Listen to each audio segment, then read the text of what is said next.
Hey everyone, welcome back to Around the Emirates podcast with Sara Mousa, where I speak to guests from across the UAE about topics you want to hear about. Today, I'm joined by an incredible guest, Duncan Frasier Smith. Hello, Duncan. Hi, Sarah. How are you? I'm great, thank you. How are you doing? Very good, thank you. Very good indeed. It's a pleasure to be here. It's a pleasure to have you. So, Duncan, I understand that you are founder and CEO of your own company, the Cutting Edge Agency in the hospitality industry, and you're also a published author with a book called Create to Play, right? That's correct. Yeah, that kind of came about towards the end of 2021. Was the thought about doing that, and yeah, it's been an amazing journey to go down. Some amazing stories to explore, and yeah, it's been so far a wonderful career, and lots more to come. That's an incredible introduction. I love how you just gave yourself the context right there. You're making my job so much easier today. So you are obviously a pioneer and a trailblazer in the hospitality industry. Please tell me your story, how you got into this sector, and how your company and book came to be. Yeah, well, it depends how much time you've got, but where it starts and where it all begins is, well, I think I was 14 years old, and my parents took me to the opening of the Grand Hyatt Hotel in Melbourne. And 14-year-old kid, this is back in the 80s, but I'm not going to give away my age. I think And you just did. and I walked into this Sunday brunch. Now I know the UAE is famous for its brunches, but back then in the 80s, Sunday brunch was the thing. And I saw polished pink marble and polished brass and silver chafing dishes that had little white napkins tied around them so you didn't burn yourself when you lifted the lids. And I remember turning to my father and saying, yeah, I think this is what I want to do one day. This is kind of my scene. So fast forward ahead 3 more years after that and graduating high school, we kind of had a choice. Do I go to hotel management school in Australia, or do I go to hotel management school in Switzerland? Turns out it wasn't much of a choice. So I heavily influenced the folks and said, yes, no, I want to go do 3 years in Switzerland, do it properly, and understand where my real sort of passions within hospitality lie. And it wasn't long before I found out that F&B and restaurants and cafes and anything kind of in that food service area was where my strength sort of went to. As a 15-year-old kid, I imagined being a GM of a hotel. But what I found out was my passion, where my drive came from, was that day-to-day service experience with guests and basically, improving everyone's day by giving them an experience within an F&B outlet. So when I graduated, I came back to Australia, or I went back to Australia, and the first job I got was back at Grand Hyatt Melbourne, which Oh. was just like closing that little circle off. Mm. And I was there for not even 12 months, I think. And the one thing that they never tell you about in the hospitality industry is when you graduate high school and you go into accounting or law, you graduate and you're a lawyer and you're an accountant. When you go to a hotel management school or hospitality management school, after 3 years, you graduate, you're a waiter. That's actually how it works. You don't jump into management. It doesn't happen. Of course. So I went back and I was a waiter, and I was fine with that. But Hyatt came to me, they'd heard about my background and said, we're doing a renovation of a property in Sydney. Would you be interested to come up and have a look at the F&B side of it? And I just jumped at it. And I was in my early 20s then. And that was the start of a long journey to getting into restaurant creation and restaurant development. So much so that in 2008, when I first moved over here to the Middle East, I moved over to sort of curate the F&B and hospitality offering in Qatar, at Qatar Aspire Zone in Qatar Cultural Village. And that was my first sort of opportunity to really open my eyes and see what the F&B scene was like in this part of the world. Pretty quickly after I did that, IHG came knocking on the door and said, Duncan, we need you to start looking at our projects in Europe, Middle East, Africa, and Asia. So all of a sudden my bandwidth grew immensely. And I was doing a project for an owner down in Abu Dhabi. Can't mention names, can't mention hotels. But he came to me and said, look, I've got this other hotel in a different brand. He said, Duncan, I'd really like your advice on what I can do with this. Yeah. And I said, unfortunately, I can't do that. I'm I'm working for another operator. I can't do that. He said, well, you should set up your own business and then you can work for everyone. And that was 10 years ago, and I haven't stopped since. So it's been an amazing journey. It's been a fun-filled journey, a journey full of learnings, and continues to be. But yeah, sort of restaurant concept creation and then execution, and then, you know, we sort of call it, you know, create, define, revive, recover. So restaurants that need to be turned around. And that's where my passion lies every day. When I see something, a project that comes up, I just want to dive head first into it and see what I can do to create something that's going to be best in class for future generations. Wow. I mean, the fact that you're able to take something that you love as a passion and literally become your own boss and maintain that passion for yourself is in itself already so inspiring. And I know that everyone would love to be their own boss and keep loving what they're doing as well, right? Absolutely. It's interesting. It's one of those things where, you know, you go through your journey in life. And I had a, once again, significant birthday last year. Won't mention any names or dates. And I was talking to a mentor that I've had for the last couple of years. And they said to me, you know, what's next for you? You know, what's the next thing?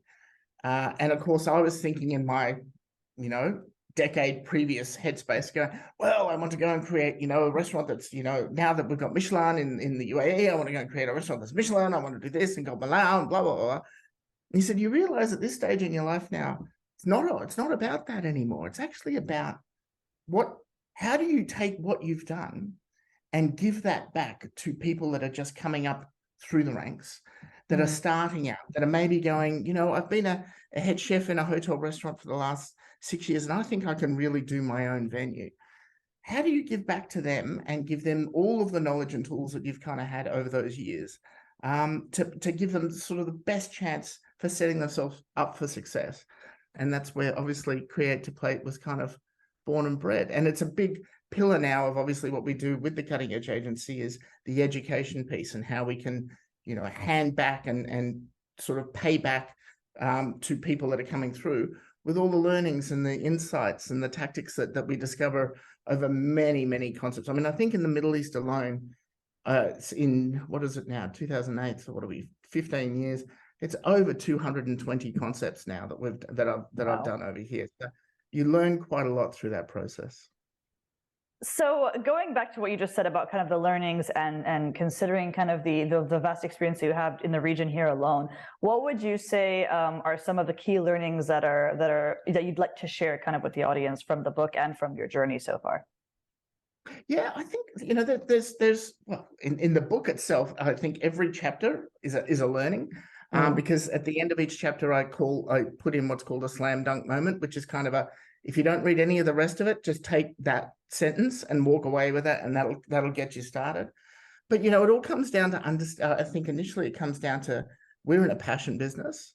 If you don't have passion for hospitality, if you don't have passion for dining, and if you don't have passion for making people feel good, then it's not the right business for you. And so for some people that does change over the years and they lose their passion for it. Right. But yeah, so the key thing is you've got to be passionate. You've got to understand why you're doing it. And in the book, I kind of deviate that out between owners who own their own vested interest. And then you've sometimes got some directors of food and beverage in hotels or restaurant managers that are not necessarily the big decision players, but they've got a job to do to deliver that vision through to guests on the floor. So you've got to understand why in your heart you're doing it, because at the end of the day, people don't buy what you do, they buy why you do it. And that for me is kind of, if we want to start at that point, that's a very, you know, one of the fundamentals in hospitality is forgetting about how great the dish looks. That's awesome. But people don't buy the dish. They want to buy the reason why you decided to put that dish on the plate. Hence, Create to Plate. Got it. I totally got that connection. I got it. I like that. I like that. But it was also taking the words eat to ate, because you kind of eat and then you've eaten and then you've ate. That makes sense. So I'm going to do my plug. See, it's actually, I don't know if you can see. Oh, you can't see it. They won't let me show it. Put it in front of your face and you'll see it right there. There you go. We can see it. Create to Plate. Got it. Yeah, there you go. So Oh dear. The benefits of technology. Anyway, our world wouldn't be the same without Zoom and Teams and all of that now. But it's the 100%. same. It's the same in hospitality. I mean, one of the big things that I've kind of learned, one of the big insights is number of restaurants that I've been into over the last 3 years.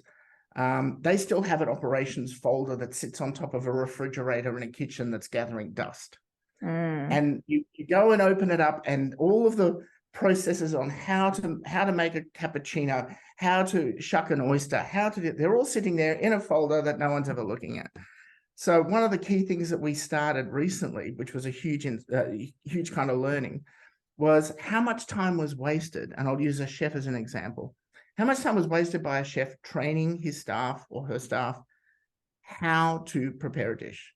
So you'd have the head chef, female head chef, and the sous chef comes in and they need to learn how to make Alaskan king crab dish, as an example. And the chef has to show them all of the processes. And then that sous chef leaves and another chef de partie comes in and they have to go through exactly the same thing.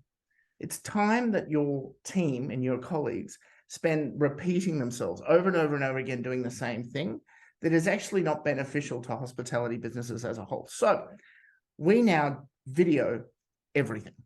So when the chef prepares the Alaskan king crab dish, it's videoed. The instructions are added to it. It's uploaded to a cloud-based portal. And then when the sous chef or the chef de partie come in, they want to learn how to do it.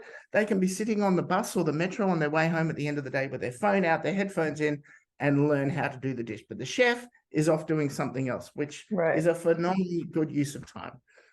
Even down to cappuccinos and making coffee. We've digitized that whole format, which has been a very exciting learning for us over the process, because everything was paper driven in the past.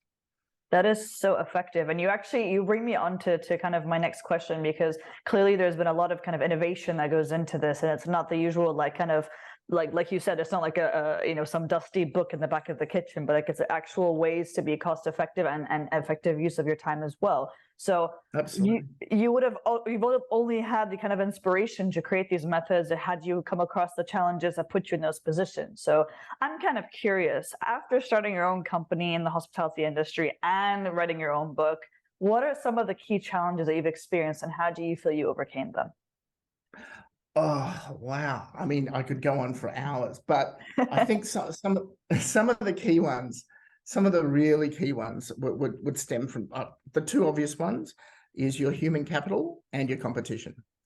How many nights do we spend thinking about our competition and what they're doing? And, how do we make sure that we're always going to be just that little one step ahead? But human capital has become the most valuable challenge/resource that we have in the industry. Technology has its place, but I clearly state and have always stated that hospitality is Danny Meyer, who wrote probably the quintessential Bible to hospitality. It's a book called Setting the Table. He wrote it about 25 years ago or 20 years ago. And he says, service is a monologue and hospitality is a dialogue. And that's so true. Service is one-way delivery. I give you a plate of food. Hospitality is the engagement. It's that engaging piece. And so the people that have to create that engagement and ultimately that emotional connection with your venue, because emotions create feelings, feelings create memories, that makes the venue someplace that you want to come back to, especially if all of those tick the right boxes. You've got to have people that are delivering not just in the kitchen and on the floor, but back of house as well, with that same mentality of being able to engage in hospitality. And it's a challenge because people's motivations, as I said before, the why do people work? Some people work in hospitality, and it's not just this region, it's around just for the money. They work just to get a salary, just to get paid. And in a lot of other businesses, that's fine. In our business, it's tantamount to almost, creating multiple challenges within the organization. But we understand people's motivations are different. So I truly believe that, one of the biggest challenges is making sure that you've got the right person in the right job, in the right role. And then the other thing is check the ego, like park the ego to one side. I have a huge philosophy over these years that is every single person that works for you must be smarter than you in the job that they're doing. We have to be a jack of all trades. We have to be able to dive into different areas and help out. But if you've got a restaurant manager or a general manager or a director of F&B or an EAM, make sure that they are smarter than you in their job. Because they will ultimately then give you the results that you need. And it's hard for some people to take that lesson on, but I will tell you a story later on where we had probably one of the biggest openings I've ever done, and things weren't quite going to track, and it would have been very easy for me to just step in and say, right, you go do that, you go do that. But yeah, we'll talk about that later.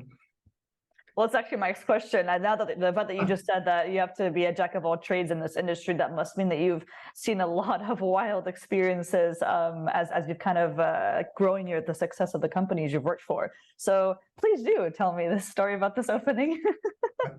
Well, it was a few years ago, and if people Google it, they'll kind of figure it out. But there were, when you've got what was then, and aside from Royal Atlantis opening now, it was still probably one of the biggest openings that we've had in Dubai in the last sort of 10 years. And we had a Michelin-starred chef, we had entertainment provided by Cirque du Soleil. The venue was in a beautiful location. We had guests with the surnames of Hilton, Kardashian. Akon doesn't have a surname, so I'll just use his name. Hrithik Roshan. That was on the guest list, right? And the most premium of beverages was being poured, and the venue looked immaculate. It was stunning. We had 2 opening nights back to back, 800 people each night. And 4 p.m. on the afternoon of the first opening night, the air conditioning unit stops. And this was September. So I get this phone call. I got 4 phone calls. Duncan, the AC is not working in the venue. Okay. Now, what I didn't want to do was upset the flow of the event. So I said to the restaurant general manager and to everyone else, I said, you just continue on like everything's normal. I will fix the AC problem. Okay. Which is a change. Most people don't do that. Most people will jump in and say, well, I'll run the event and you go and no. The right thing, you've hired them to do this, so let them do their job. So I was on the phone to organize these portable air conditioning units, of which we needed, I think, 10. And found a company that was prepared to bring them out, but then we noticed the building didn't have enough power to power them. So we also had to find a generator, which we sunk into a construction site next to the building and ran cabling up, drilled holes in glass window. I mean, we did everything in order to make sure that these units were in there. And then when they arrived, the venue was quite dark and moody, and the units themselves were taupe in color, which stood out so obviously. So plentiful cans of black spray paint were purchased from Ace Hardware, and we were around spray painting them all around the venue to make sure that they blended in with the backdrop and they weren't obvious. And at 7:30, when the first guests arrived, the venue was pleasantly cool. So now this was on the front page of Golf News. This was on the front page of the Times, of Tabloid. All covered the story of this opening. They all did. No one ever knew. Well, they do now, but no one ever knew then that up until that point, you would have had Paris Hilton doing a DJ set with makeup pouring down her face because it would have been 50 degrees inside the venue. All right, I'm going to do a quick shout out moment for the hospitality industry, the people behind the scenes, because that kind of stuff is, I don't even know. Bravo, guys. Bravo.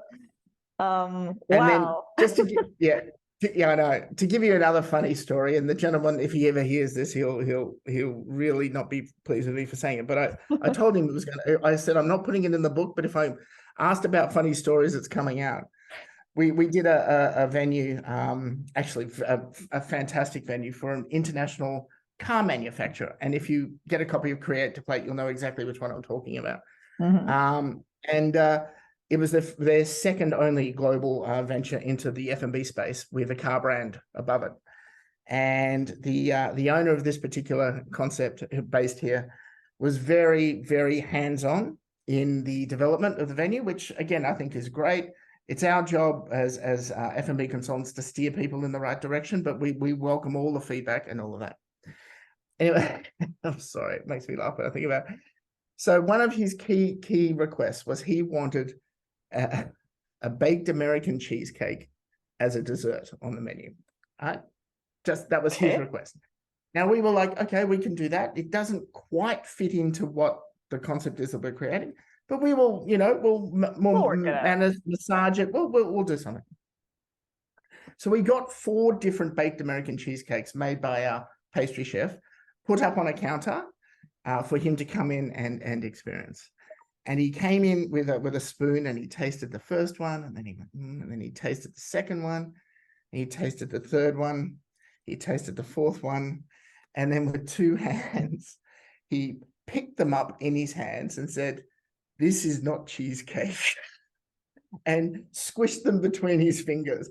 My poor pastry chef, she nearly fell backwards and fell on the floor. And I thought, okay, somehow we've really got this wrong, or he perhaps has a different interpretation of what baked cheesecake is.